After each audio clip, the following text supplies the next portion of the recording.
training of Asia, Central Asia, and the Pacific.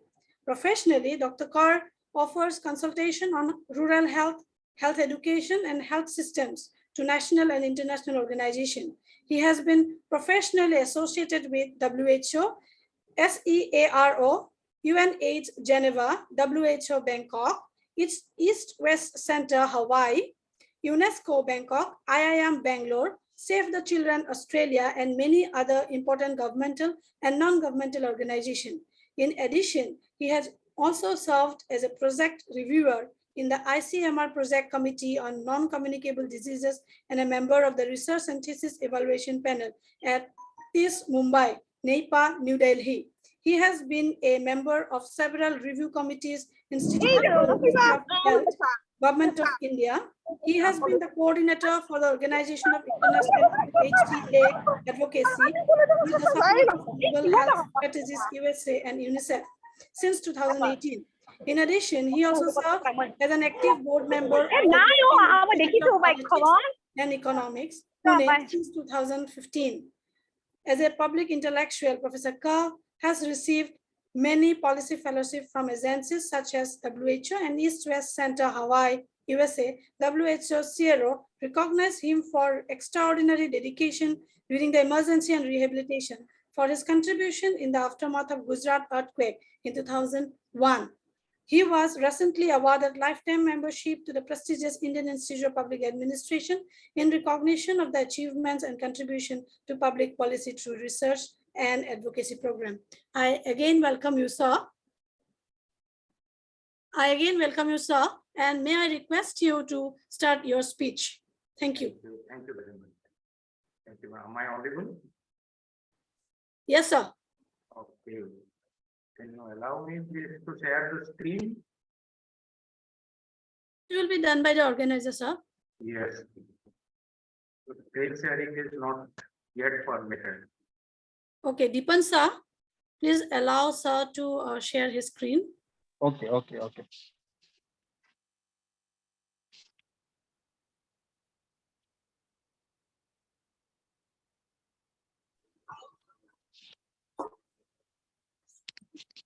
Now I can share. Yes. Okay.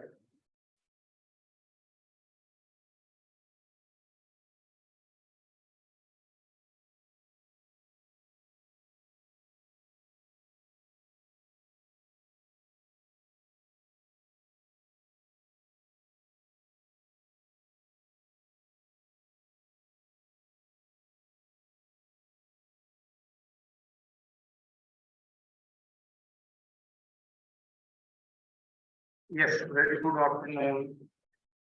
It is nice to have you all here. 1 second.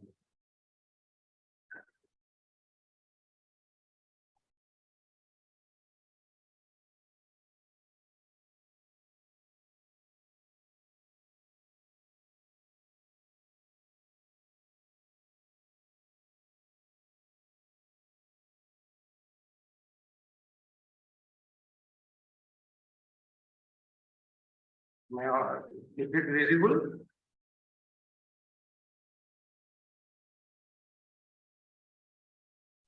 Yes, sir. Okay. So very good afternoon, you all once again. Governance, I am going to speak about the governance issues of universal health coverage and using health system strengthening approach. So I have made here the caption research because as an academics, we always believe approach without research is half done. So that's why we emphasize on when we are mentioning about strengthening, then it includes also research. Then the session objectives, if we would like to discuss about, let's see, universal health coverage and its approaches using health system strengthening, but why governance is central to universal health coverage using health system approach. Why talking about health system and its governance? It's a paradigm shift of UHC in an era of SDG, because these acronyms, universal health coverage and sustainable development goals, World Health Organization building blocks on UHC approaches, especially health system strengthening approaches. What are the gaps and issues? Are we talking about the global strategy, global agenda, global phenomena? But we must discuss about health system in India, how they are placed, and what are the strategies and efforts under National Rural Health Mission and now NHM, and the big opportunities for UHC. That will cover the gray areas and the challenges. And of course, these while discussing about the gray areas and the challenges, approaching UHC becoming a great opportunity. Way forward, what are the research issues on this and the priorities for UHC? To start with, I must congratulate the organizing committee, especially all the friends and the participants who are all interested to know about public health and its features and its challenges in an era which has created unprecedented disturbances to human life, human existence, as well as its growth. That is the post-COVID pandemic era. The point that is highlighted here to have the background, SDG Global Report 2023 is an alarming update for all of us. Humanity will face prolonged periods of crisis and uncertainty, triggered by and reinforcing poverty, inequality, hunger. In a nutshell, at a global level, the leave no one behind principle is at significant risk. This is what UNSDG Global Report 23 advocates about. COVID pandemic is still having a profound impact on progress towards the SDG. Sustainable Development Goals is having 17 goals. The pandemic resulted in loss of jobs, lives, incomes, remittances. Women and the most adverse 40% of the global down, temporary workers and the most affected due to lockdown globally.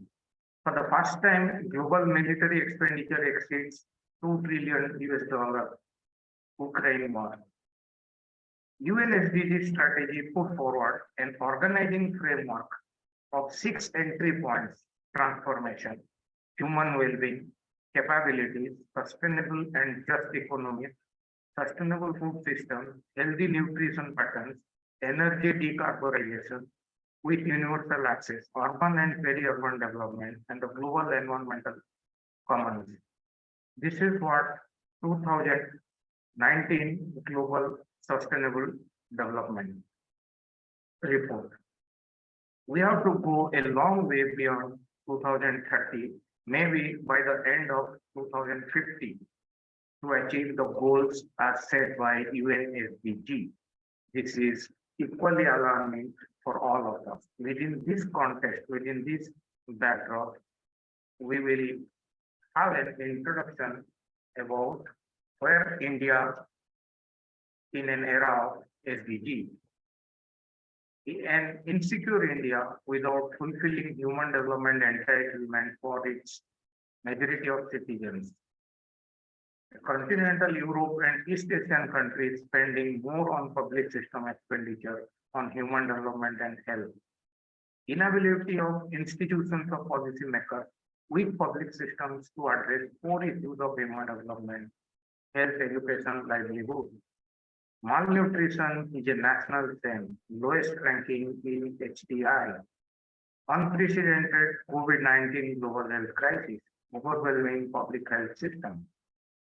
Already we are weak public health system, and COVID brought overwhelming responses and call for health system to act on. It is weakened of health system in the nationwide. Growing challenges for strengthening national health systems and approaches, and emerging call urgently needed to be addressed. Need of the hour, opportunities for public systems governance. What is public system? It needs to move from public distrust to gain their trust. Any one of us will be pushed to for a solution in health problems. If pushed to public sector, then we find a second thought. Why not get into private sector? Why not go for out-of-pocket expenditure? Why go for a consultation?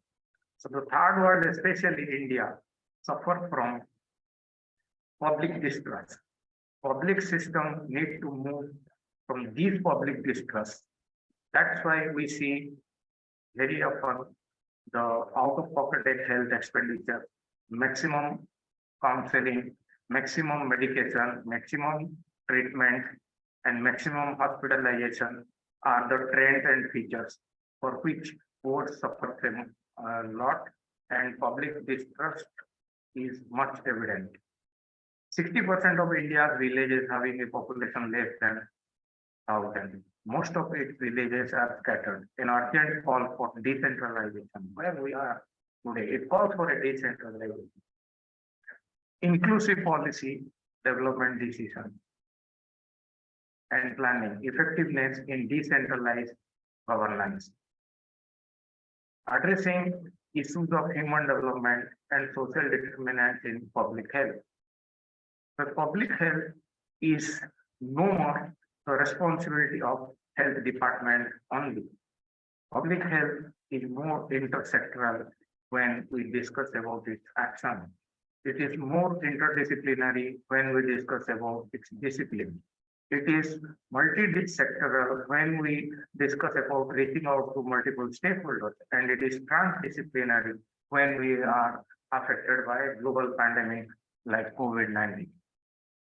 So it calls for addressing issues of social determinants, inadequacy on research, we see on innovations, governance, sustainability of initiatives on public policy and public systems affecting health. These are working in silos.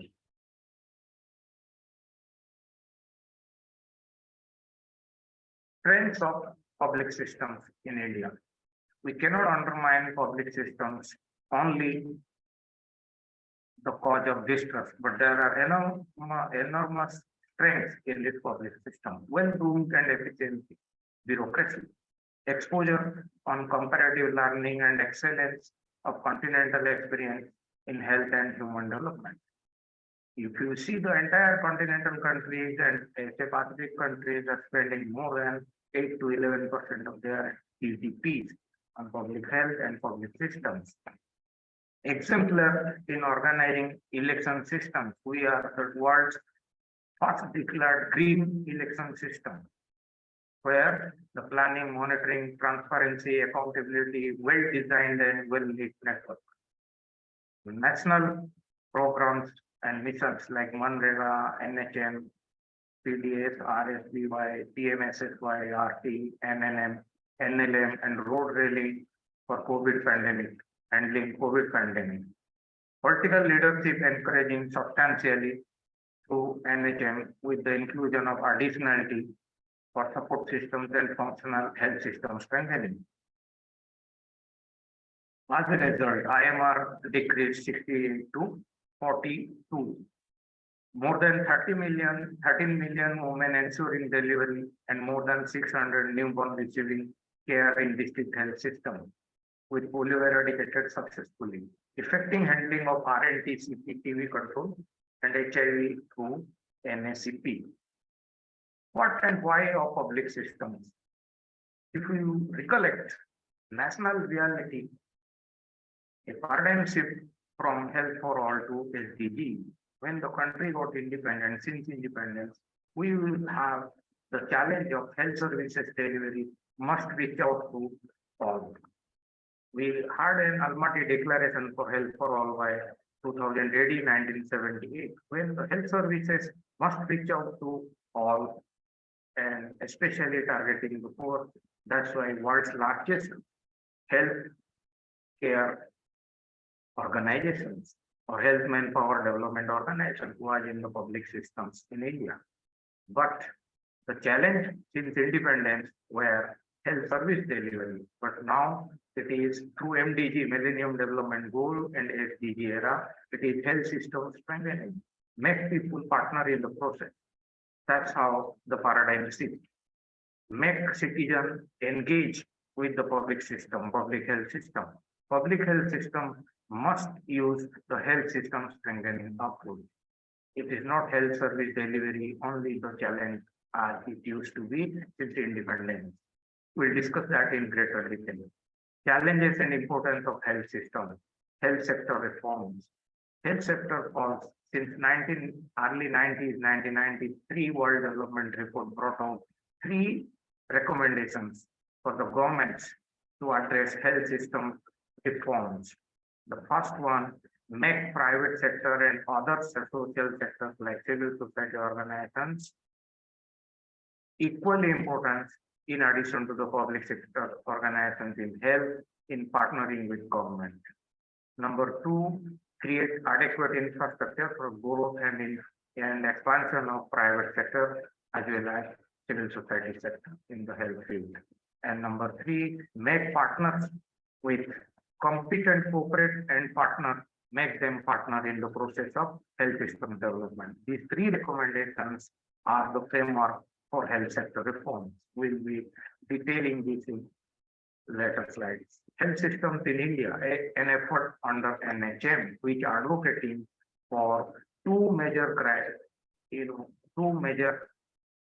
challenges. One is inequality and the capacity of health systems, the health service delivery system. One is inequality and another is capacity.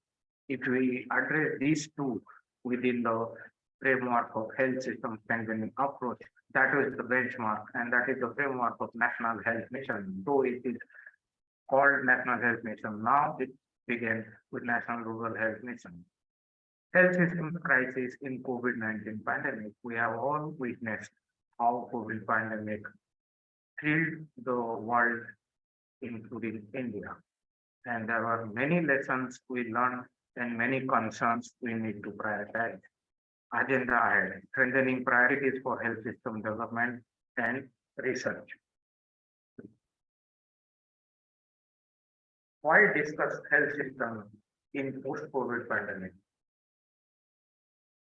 There are 4 critical regions that are identified. We must emphasize on health systems in post-COVID pandemic.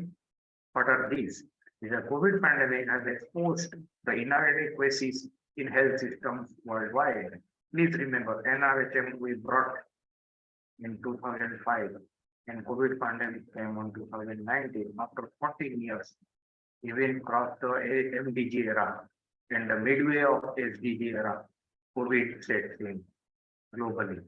And this COVID era brought out how inadequate our health systems worldwide, including India. As countries plan for recovery, attention should be paid not only to the strengthening of health system at national level, but also at the global level through investing in global public goods for health. It calls for a greater attention. UHC is not specific on national pandemic response. Please remember, during COVID pandemic, universal health coverage was not specified as a national pandemic response, as part of national pandemic response. That's how universal health coverage got sidelined during the period of COVID. Missing linkages between national health systems and disaster emergency mitigation strategies during pandemic. There is big disjoint, big dislinkage between national health system and disaster mitigation strategies during pandemic. It calls for an urgent need for systemic convergence. Then what is health system? The much talked about health system. What exactly is health system is all about?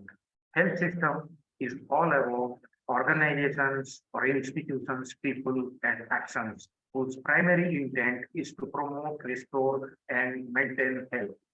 Please understand health systems approach is nothing but primary health care approach with the objective of engaging with institutions, with people and their actions. Traditionally, primary health care approach used to be only service provision. But now health systems approach is connect with organizations or institutions of healthcare with people and actions, whose primary intent is to promote, restore, and maintain health. This is highly advocated by Lancet journals, and which says that health system needs to be integrated through its models, strategies, and approaches. Why we are using the term model means health system globally is very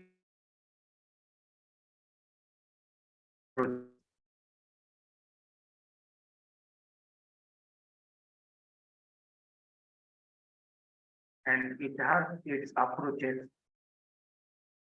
which need to be connected and coherent. And these health system approaches strengthening means consequently how it should be evaluated and how it should be implemented. One approach is there to connect organization, people, and its actions, but how it is to be evaluated and how the lessons can be useful for the corrective measures. That's also a challenge as highlighted.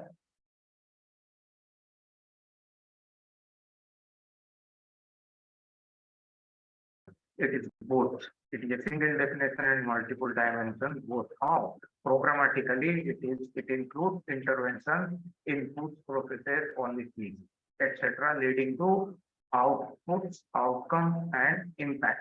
That is programmatically. Conceptually, overarching principles of equity, efficiency, sustainability. It has both linkage between external as well as internal features. Operationally, it coordinates, it harmonizes, and it works for alignment. That's how health system strengthening is both a single definition and also a multiple dimension. Please understand health system strengthening is a global push. It is a global push at the time of Millennium Development Goals. If we see $10 billion US dollar is being allotted for emphasizing, for advocating, for pushing health system strengthening approaches globally. It's not only a national priority, as well as it's also a global priority. So all the countries since the time of Millennium Development Goals, when we used to have 8 goals and 18 indicators. Now we have 17 goals, and both these phases, health goals achieved in Millennium Development Goal was adequately strengthened our health system priorities and concerns, on which we are now on SDG, Sustainable Development Goal. We have expanded MDG results with the Sustainable Development Goals. But both the MDG and SDG era are suffered from global crises, like international economic crisis in 2008 and the Ukraine crisis presently, COVID pandemic crisis at present are consistent crises globally, which is hindering the progress of MDG as well as SDGs. So governance of health system is all about what? It is all about new public health governance. What is new public health governance? Where public officials talking stewardship of public goods, services, and outcomes. Not about people only, but it covers processes as well as outcomes. What are the outcomes? Public education, public health, public systems, sustainability are public outcomes. Examples of public outcomes. Connecting policy to personality within and among multiple stakeholders. That's why health sector success is not the onus goes to health department, health ministries only. It goes to multi-sectoral partners from private sector, civil society, other sectors.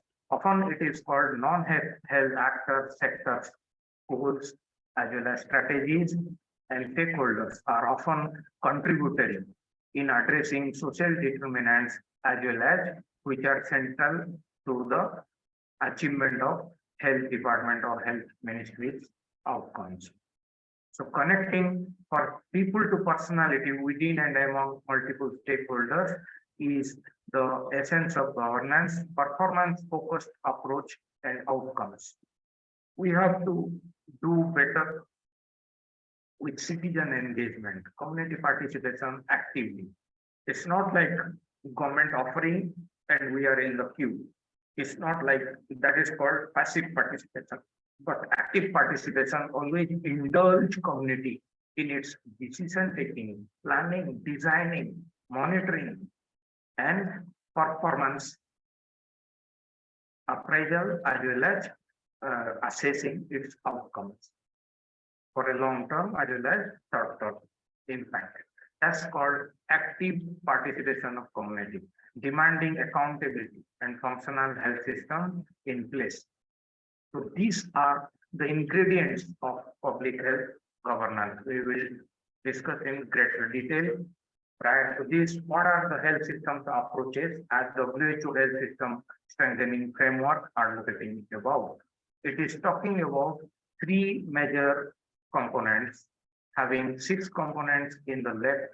These are service delivery, health workforce, information, medical products, supply chain, vaccine technology, and financing, leadership, and governance. These all will strategize for better access, better coverage, better quality, better safety to achieve improved health outcome at the level and as well as the equity, responsiveness, social and financial risk protection, and improved efficiency as well as sustainability. So this is what WHO 6 system model, and while discussing, we will emphasize on 3 of these. One is service delivery, health workforce, and leadership and governance selectively, because the rest of the components are cross-cutting in nature. The 7th building block is people. If we see how individual, household, and communities are represented in the 6 system model, that is civil society, consumers, taxpayers, patients, producers of health through knowledge, even health service providers. So that's how the people are the center of 6 system model. That's why we call health system strengthening is the 7th building block. The 7th one is the people. What is health system strengthening then? It is managing their interventions in ways that achieve more equitable and sustained improvements across health services and health outcomes.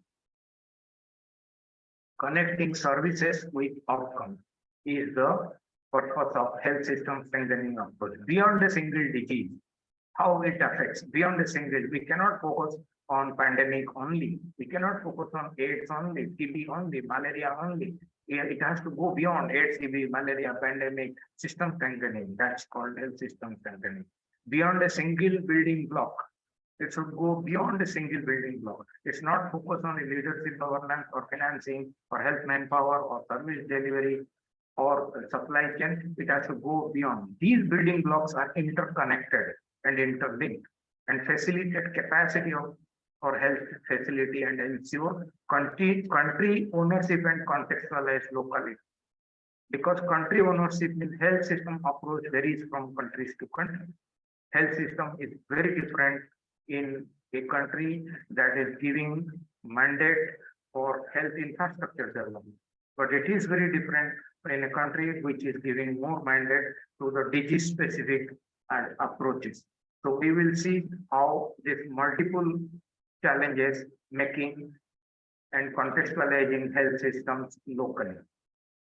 Especially in India, how health system is conceptualized.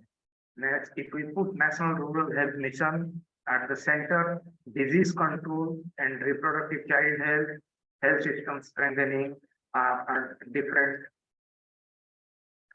are disjointed efforts, but connected and linked to National Rural Health Mission through community participation. So if we bring here pandemic effort, it has to be linked to National Rural Health Mission through health systems approach. That's how it is. So why this sector-wide approach is critical and essential for initiating health system strengthening. That's we call sector-wide approach. You have to go for each one of these sectors is interconnected with health system strengthening, that is National Rural Health Mission. We'll discuss this in greater detail, how it is contributing to this paradigm shift in India health system. Health as a human right and fundamental right constitutionally, a common denominator for social well-being and human development. You see the tragically, it is not strategically, but tragically, less than 1% of GDP in public health system, 0.94 since independence till date, it is 1.04 as in date. We are investing. Losing more than 6% of GDP due to premature death and preventable illness. Unimpressive performance of health outcomes for its 1.4 billion world's largest population. Former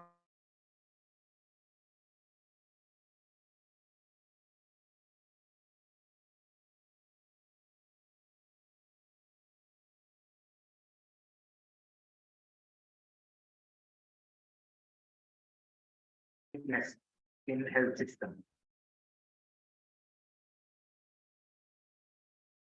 Achieving national and state health goals, because these are expectations from the national health system, better performance on national program and better healthcare delivery by state health systems.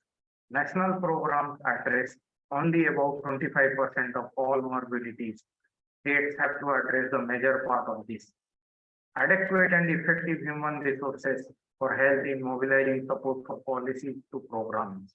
The health human resource crisis is much adequate in a country like ours, and national programs cannot succeed without basic health systems or functional health system and its capacity being in place. So deep-rooted governance issues in the health sector. What are the governance issues? What are the structural problems? Health is a state subject. Most institutions and manpower are in the state sector, and almost all programs are in the central sector. Workforce issues, manpower issues, poor doctor-patient relations or ratios, and poor financial management, inefficient procurement and faulty logistics,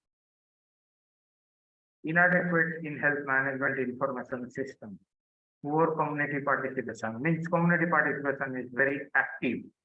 No, it is passive participation. You name the ASA program, you name your village health and development, nutrition and sanitation committee, everywhere, even panchayat swas. If you make panchayat raj institutions their role and their presence is becoming negligible.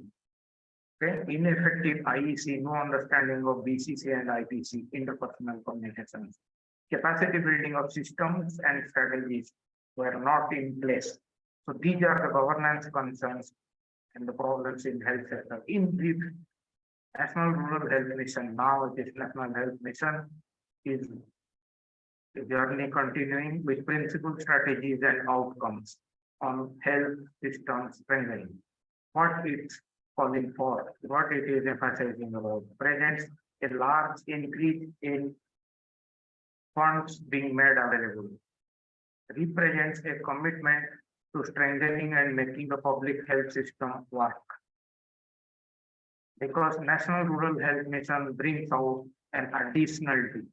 So additionality to the district health system, additionality to the state health system, additionality to the National Health Ministry. It represents a commitment to reduce cost of healthcare for the poor. It represents a major central intervention in building of health system as different from implementing disease-specific programs. Disease-specific programs are vertical programs. If it is malaria control, it is AIDS control, it is TB control, but National Health Mission is calling for about horizontal coordination and vertical integration.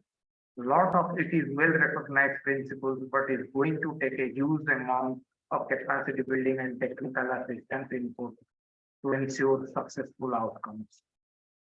Often criticized for its effort on centralized decentralization. Name a guideline, it has to be generated at the center. State health is a state subject, but state can initiate a guideline. There is a lot of tremendous amount of flexibility in national health mission. So it is a call for the state to act upon locally, but mostly there is a tremendous dependency on the center and its guidelines. That's why it is centralized, decentralization.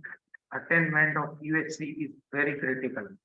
Universal health coverage, how we will see it later slide. Not much effort on building capacities and challenges for strengthening health systems research. We spend abysmally very less on research. We emphasize on program, its management, its governance, but without connecting evidence, action, research, governance is half done or even not done. Sustainability of health system strengthening outcomes are very critical. We will see how. There are two big publications which brought out access to healthcare irrespective of financial coverage. The mandate of UHC is access to healthcare for all, irrespective of their financial hardship or financial coverage. WHO brought out there is a research, there is no government in the world is systematically applying a gender or human rights lens to its UHC system. As you know, as it's evident in pandemic time, there was no emphasis on universal health coverage. There is no linkage for connecting health system with the pandemic response. Anyone who believes that design choices in social protection programs are purely pragmatic means technical, which choices are made for what reasons reflect the kind of society that policymakers and technocrats with power to direct social policy wish to promote social protection. It's self-evidently about a vision of society. You see, social protection calls for a vision of society. It calls for engagement of societal stakeholders, including excluded communities and policymakers. Key questions central to UHC. Under what circumstances does universal health coverage lead to improving or worsening inequality in terms of access, population coverage, and services delivered? It is important to mention Lancet, a decadal study brought out after a decade of National Rural Health Mission, only 16% is dedicated and for the service coverage, or 16% of population coverage is only for the health service coverage. So we need to understand and address this issue. Are there examples of US reforms that have paid explicit attention to gender, human rights, and inequalities in terms of its design? How to design gender friendly or human rights friendly, addressing inequalities to address UHC. Thus, looking more broadly at all 66 building blocks of a health system strengthening, deepen our understanding of the above. If we look at broadly all 6 building blocks of health systems approaches to deepen our understanding of UHC, because they are all interconnected. But why they are separated when the vertical program or the emergence health program is concerned? Why there is absence of convergence is evidence. Are there specific examples of targeting within universalism in the context of UHC to ensure that groups that face specific barriers, especially on the basis of gender and human rights, are effectively covered? Is there any better examples? So, applying gender and human rights, as I rightly pointed out, in the 6 system building blocks. We will be focusing on leadership governance issues, how health system strengthening approaches will benefit UHC.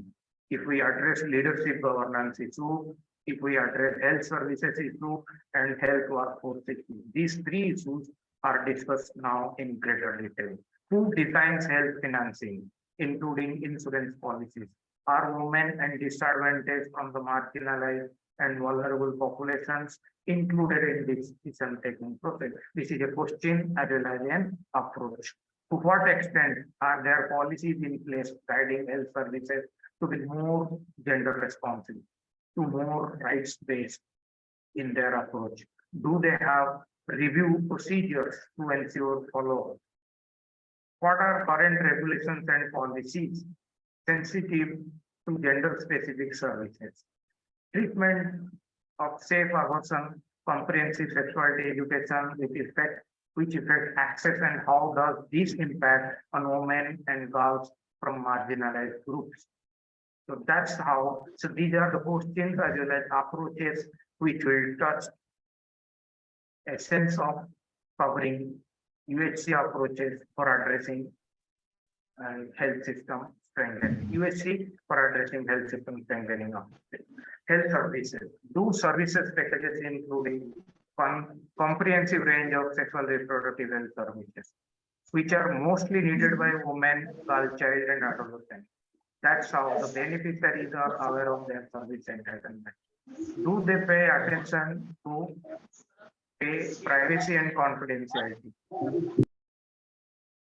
And how does service provision ensure that women's disproportionate responsibility for child care, infant feeding, caring for the ill and infirm doesn't delay or prevent their access to and utilization of health care? Practically, these service delivery questions are the approaches that must be prioritized when approaching health system strengthening, addressing universal health coverage. Health workforce is the most critical so far health system strengthening or India's health system is concerned. Do the financially covered services are adequate staffing, mixed competencies geographically and other distributions? For example, India's ASA program, India's social safety net programs under the rural health missions, the benefits, and those are covered, whether that is covering the excluded communities, whether the service, whether the how many ASA or ASA program, how diversified it is, social diversity is being justified. So that is, and how financially covered these inadequate so far the staffing pattern in the health service system. That's called the health workforce. Are the health workers trained adequately to ensure ethics and equity? And what are the ethical and equity issues in health workforce? So that's a big concern as well as an approach. Do health workers avoid the principles of equality and thus non-discrimination in their responses and approaches to specific groups, especially persons with disabilities, and while perceived ability to pay, gender, race, and other such in excluded criteria? Are they trained at all levels to provide respectful care to prevent disrespect and abuse? If you go to health facility for an emergency, the first question the patient needs to come for is, what made you to come so late? So you see there is call for a behavioral approach. Why you are making so late? And what is so critical about to rush to help? Why not you have not contacted us early? You are so late. Means it is a behavioral issue. You are making the patient afraid, or the attendant of the patient and much afraid. So that's the call for a training. Are there gender and socially based hierarchies among health workers? That's why.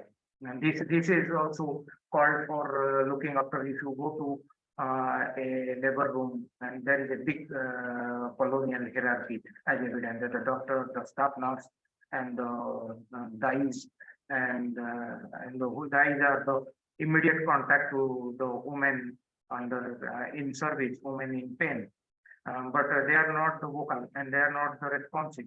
And but the responsive vocal are the doctors to the attendees. But there is a big gap and that is reflected, and that's called for a building capacities of the health workers. So for behavioral issues are concerned. And our policies, programs, training, and design implemented to reduce such hierarchies, their impact on pay conditions of work, interpersonal relationships, and job satisfaction. That's very critical to help to workforce. Having said that, there are certain solution-focused strategies as discussed here. One is prioritize the poorest with specific attention to addressing inequalities and focusing on vulnerable population. Increase reliance on public funding, recognizing that public financing is essential for UHC to cover people who cannot contribute financially. Reduce, if not eliminate, out-of-pocket spending. Develop the health system by going beyond health financing to strengthen essential components of the health system. Identify, collect, and publish data. This is very critical, disaggregated by sex of the gender biases and barriers that women face. Take steps to overcome these barriers in strengthening women's participation. That is very critical. UHC, please understand UHC an interconnected social determinant in sustainable development goal number 3. That is what universal health coverage. It is connected with SDG 1, SDG 2, SDG 3, SDG 5, and SDG 8. If we see how SDG 1, the mandate is end poverty in all forms everywhere. SDG 2, end hunger, achieve food security. SDG 3, ensure healthy lives. SDG 5, achieve gender equality, empower all women and girls. SDG 8, promote sustained, inclusive, sustainable economic growth, full and produce productive employment and decent work for all. Summary, a stronger health system are essential for advancing UHC and ultimately improve health outcomes and well-being. Stronger health system strengthening approach is the answer. All for government and all for society approach can hasten progress in achieving UHC nationally. Please understand, all for government, it's not only government for the society. It is all the society, societal actors, all the sector stakeholders are for the government. Then only this convergence is going to happen. As we have evidence at the time of pandemic, India succeeded successfully in combating the challenges of COVID pandemic because of the all for government approach. Okay, there were a number of civil society organizations, voluntary leadership, even thinkers, even change agents, institutions, academic institutions, collectively, coordinatedly followed this all for society and all for government approach. That's called the essence of achieving UHC nationally. Having said that, I will go for the concluding remarks. Way forward, we have to think very differently to make it different.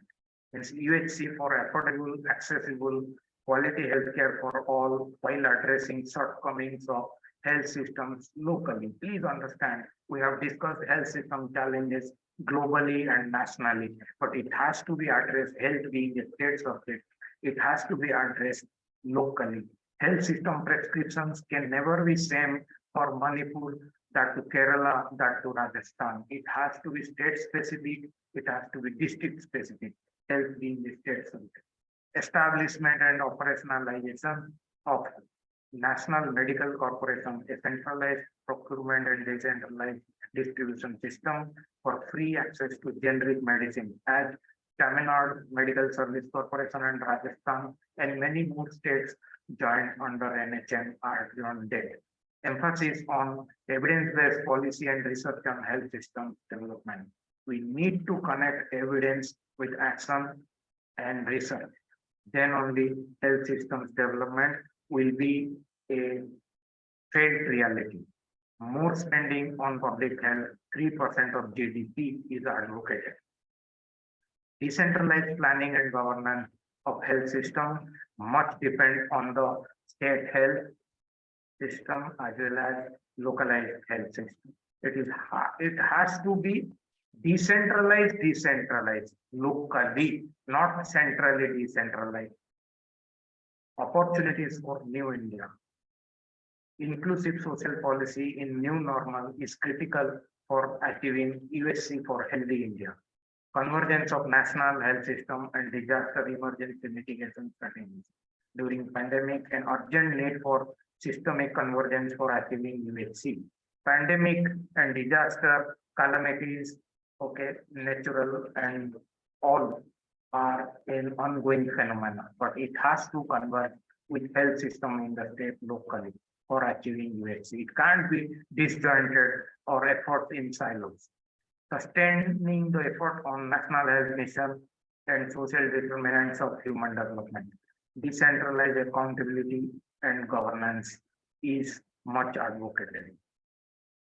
PM's aspirational district model attempts to link multidisciplinary efforts linking health, education, nutrition, human development for 115 districts nationwide, empowering community and civil society organizations for effective community engagement. Connecting evidence, action, research, and governance. National Advisory Council for Human Development, similar to that of Economic Advisory Council at the national level. We have Human Development Council for the state of Bihar. In the light of in that light, National Advisory Council on Human Development is suggested.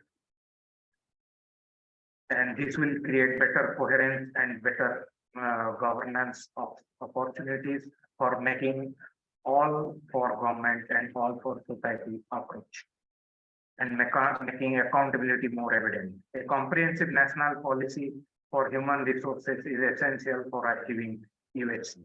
Strengthening primary healthcare systems and approaches followed by UK National Health Services model through public-private partnership is encouraged. This is an era which we see in the Delhi government now in Delhi administration. States of Kerala with intersectoral action on social determinants of health and Tamil Nadu with effective health systems are the role models which many states are in the process of adopting. Thank you very much. And thank you all once again for your support, patience in listening, health system strengthening approaches for UHC. Making health governance is not a cost, but an investment in a healthier, safer, and fairer future for all people. By Tetras Aranam Gabriel, DG Director General WHO. Thank you all. I must stop here and open for questions. May I now request the participants to share their observations and go with their questions. You may use the chat box too or ask directly to sir.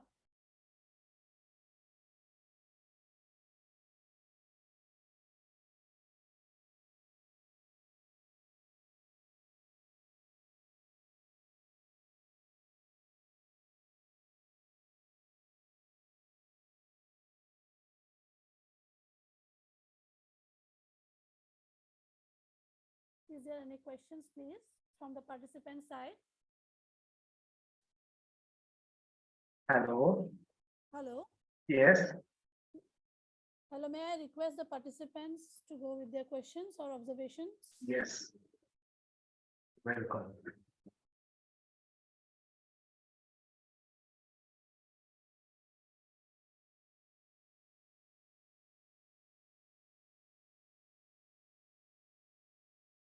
Is there any questions, please? Any observations to be shared with Shah?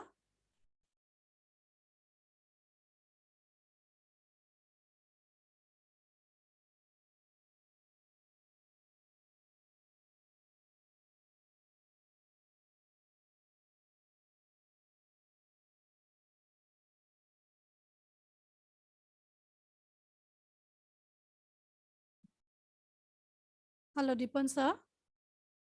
Yes. I don't think there is any questions or Should I wait Please, for 5 minutes? please sum up the session, and before your comments, I just want to say thank you so much, Professor Manoj Kar, sir, Thank for you. Thank you giving us very much. your Yeah. valuable time and this presentation. Within a very short span of time, you have given the consent to be here in this platform for taking a class. So we need this kind of cooperation from you in near future also Always, for smooth always. functioning of this kind of academic exercise. Looking forward. Yeah. So Looking forward. yeah. So once again, thank you from our organizing team. Thank you. And Yeah. thank you, Deji and Taluja, for moderating the session. Okay, thank you, sir. I hope our participants have learned a lot throughout the session. And now this session is over, and we move to this next session, that is a session of assessment and feedback.